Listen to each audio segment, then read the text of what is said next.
To a Brown County court case that will not go to trial as scheduled this week. A Brown County woman charged in a hidden camera case not going to face a jury of her peers this week. 38-year-old Samantha Treblecock's criminal trial has now been removed from the court schedule and replaced with a motion hearing. Now, her trial has been, as we mentioned, replaced. She's charged with several felonies for enticing a teenage victim to her then boyfriend's home in the town of Lawrence, where that underage victim was secretly recorded while undressing back in October of 2021. Brittany Schmidt joins us now as she's been looking into this, was in court today. So let's just start right there. What happened that got this moved off the docket?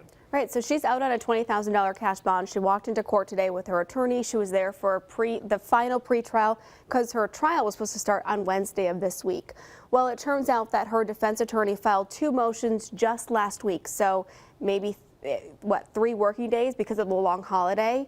One of the documents is 133 pages long. I viewed it in court today in the documents. That one kind of basically lays out, the defense alleges that there were 9 significant constitutional issues regarding 2 search warrants in this case that were carried out, specifically one with a cell phone and gathering data from that. So that's what the second motion is about.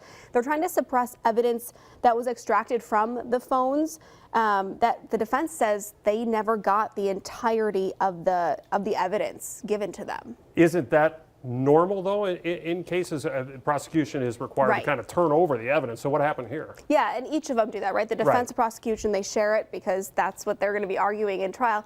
But in this case, the state argues that because some of the evidence had contraband in it, so i.e. those explicit photos, they said that they can't send someone that stuff because of the contraband, but they have to make it available to the defense to come view it at any time they want to.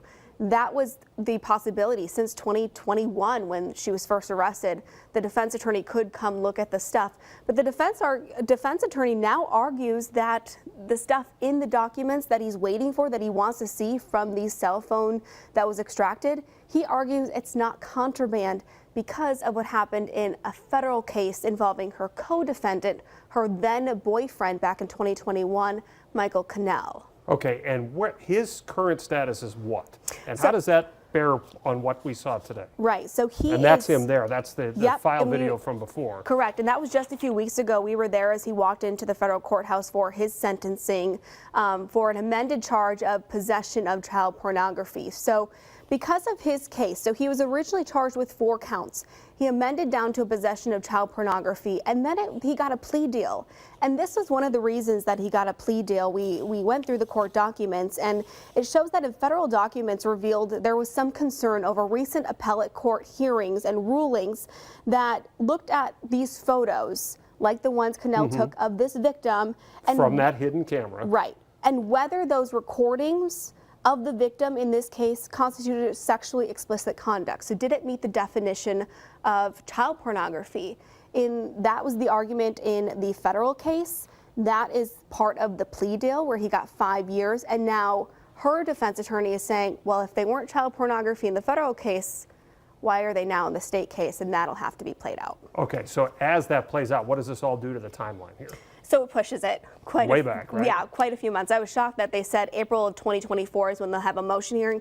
For these 2 motion hearings that were filed last week, the defense plans to file more motions. The judge made it very clear that he wants any and all motions to be filed by April of 2024 so that they can continue moving forward. All right, interesting dynamic there between the federal and the local case here. Brittany, thanks so much. More on this coming up at 5 o'clock.